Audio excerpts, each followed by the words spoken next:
மற்றும் ஒரு அண்மை செய்தி, சீன ஆக்கிரமிப்பு மற்றும் அமெரிக்காவுடனான வர்த்தக ஒப்பந்தம் குறித்து விவாதம் நடத்த நாடாளுமன்றத்தில் எதிர்க்கட்சிகள் இன்றும் வலியுறுத்திய நிலையில் விவாதம் நடத்த அனுமதிக்க முடியாது என சபாநாயகர் பிடிவாதமாக கூறியதால் எதிர்க்கட்சிகள் கண்டன முழக்கமிட்டனர். மக்களவை பிற்பகல் 2 மணி வரை ஒத்திவைக்கப்பட்டுள்ளதை அண்மை செய்தியாக பார்த்து வருகிறோம். சீன ஆக்கிரமிப்பு மற்றும் அமெரிக்காவுடனான வர்த்தக ஒப்பந்தம் குறித்து விவாதம் நடத்த நாடாளுமன்றத்தில் எதிர்க்கட்சிகள் இன்றும் வலியுறுத்திய நிலையில் விவாதம் நடத்த அனுமதிக்க முடியாது என சபாநாயகர் பிடிவாதமாக கூறியதால் எதிர்க்கட்சிகள் கண்டன முழக்கமிட்டனர். மக்களவை பிற்பகல் 2 மணி வரை ஒத்திவைக்கப்பட்டுள்ளது. மக்களவை முதலில் நண்பகல் 12 மணி வரை ஒத்திவைக்கப்பட்ட நிலையில் தற்போது பிற்பகல் 2 மணி வரை ஒத்திவைக்கப்பட்டுள்ளதை அண்மை செய்தியாக பார்த்து வருகிறோம்.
சீன ஆக்கிரமிப்பு மற்றும் அமெரிக்காவுடனான வர்த்தக ஒப்பந்தம் குறித்து விவாதம் நடத்த நாடாளுமன்றத்தில் எதிர்க்கட்சிகள் இன்றும் வலியுறுத்திய நிலையில் விவாதம் நடத்த அனுமதிக்க முடியாது என சபாநாயகர் பிடிவாதமாக கூறியதால் எதிர்க்கட்சிகள் கண்டன முழக்கமிட்டனர்.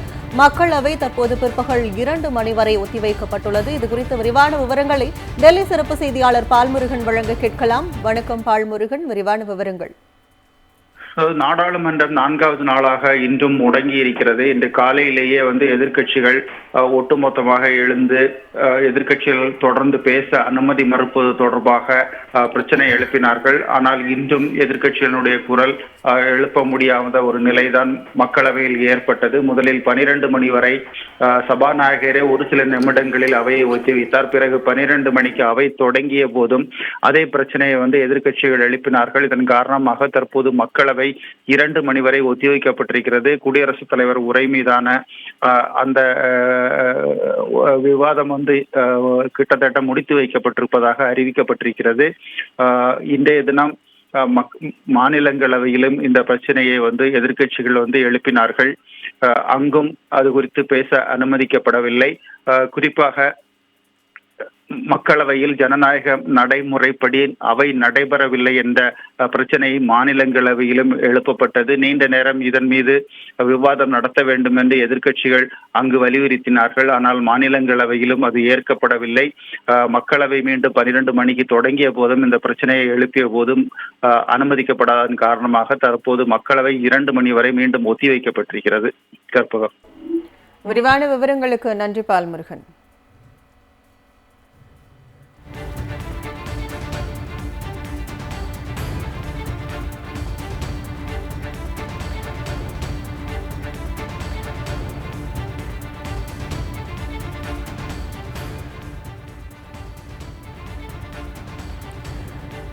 மக்களவையில் பிரதமரின் பதில் உரை இல்லாமலேயே குடியரசுத் தலைவர் உரைக்கு நன்றி தெரிவிக்கும் தீர்மானம் நிறைவேற்றப்பட்டுள்ளது. மக்களவை வரலாற்றில் முதல் முறையாக பிரதமரின் பதில் உரை இல்லாமல் தீர்மானம் நிறைவேற்றப்பட்டுள்ளதை அண்மை செய்தியாக பார்த்து வருகிறோம். இதுகுறித்த விரிவான விவரங்களை டெல்லி சிறப்பு செய்தியாளர் பால்முருகன் வழங்க கேட்கலாம். வணக்கம் பால்முருகன், விரிவான விவரங்கள். அதாவது குடியரசுத் தலைவர் உரை மீதான விவாதம் கடந்த 2ஆம் தேதி தொடங்கியது. ஆனால் ஆளும் கட்சியை சேர்ந்த 2 உறுப்பினர்கள் பேசிய பிறகு எதிர்க்கட்சி தலைவர் ராகுல் காந்தியை பேச அழைத்தனர். ஆனால் அவருடைய பேச்சு பல முறை தடுக்கப்பட்டது. 2 நிமிடங்கள் கூட அவர் தொடர்ச்சியாக பேச அனுமதிக்கப்படவில்லை. இதன் காரணமாக அவை தொடர்ந்து 4 நாட்களாக முடங்கிய நிலையில் நேற்றைய தினம் மாலை குடியரசுத் தலைவர் உரைக்கு பிரதமர் பதிலளிப்பார் என்று கூறப்பட்டது. என்று அவர் பதிலளிக்க வரவில்லை. இதன் காரணமாக நாள் முழுவதும் அவை ஒத்திவைக்கப்பட்டது. இன்றும் காலை முதல் நாடாளுமன்றம் நடைபெறவில்லை. காலையிலேயே சபாநாயகர் ஒரு சில நிமிடங்களிலேயே அவையை ஒத்திவைத்து சென்றார். பின்னர் மீண்டும் 12 மணிக்கு அவை கூடிய போது குடியரசுத் தலைவருடைய உரை முடிந்ததாக அறிவிப்பதற்காக தீர்மானம் கொண்டு வரப்பட்டது. குடியரசுத் தலைவர் உரை நிறைவேற்றுவதற்கான தீர்மானம் கொண்டு வந்து அது நிறைவேற்றப்பட்டது. வரலாற்றில் முதல் முறையாக பிரதமருடைய உரை இல்லாமல், பதிலுரை இல்லாமலேயே தற்போது மக்களவையில் குடியரசுத் தலைவர் உரை மீதான விவாதம் வாக்கெடுப்பு மூலம் நிறைவேற்றப்பட்டிருக்கிறது. இந்த முக்கியமான தருணத்தில் அவையில் பிரதமரோ, முக்கிய அமைச்சர்களான அமித்ஷாவோ, பாதுகாப்புத்துறை அமைச்சர் ராஜ்நாத் ஷாவோ போன்ற யாரும் இல்லை என்பது முக்கியமாக குறிப்பிடத்தக்கது. பிரதமர் நாடாளுமன்றத்தில் பதிலளித்த பிறகுதான் அவருடைய முன்னிலையிலேயே தான் பொதுவாக குடியரசுத் தலைவர் உரை மீதான விவாதம் வாக்கெடுப்புக்கு விட்டு நிறைவேற்றப்படும். ஆனால் இந்த முறை முதல் முறையாக பிரதமர் பதிலளிக்காமல் குடியரசுத் தலைவர் உரை தற்போது நிறைவேற்றப்பட்டிருப்பதாக வாக்கெடுப்புக்கு விடப்பட்டு நிறைவேற்றப்பட்டிருக்கிறது. முக்கியமாக பிரதமர் பதிலளிக்காமல் இதுபோன்று இதுவரை மக்களவையில், நாடாளுமன்றத்தில் நடைபெறவில்லை என்று கூறப்படுகிறது.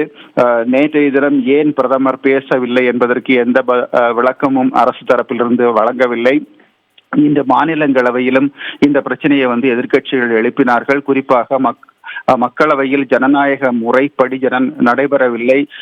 எதிர்க்கட்சி தலைவரை பேச அனுமதிக்க மறுக்கிறார்கள். எதிர்க்கட்சியினுடைய குரல் ஒடுக்கப்படுகிறது என்கிற பிரச்சனை மாநிலங்களவையிலும் எழுப்பப்பட்டது.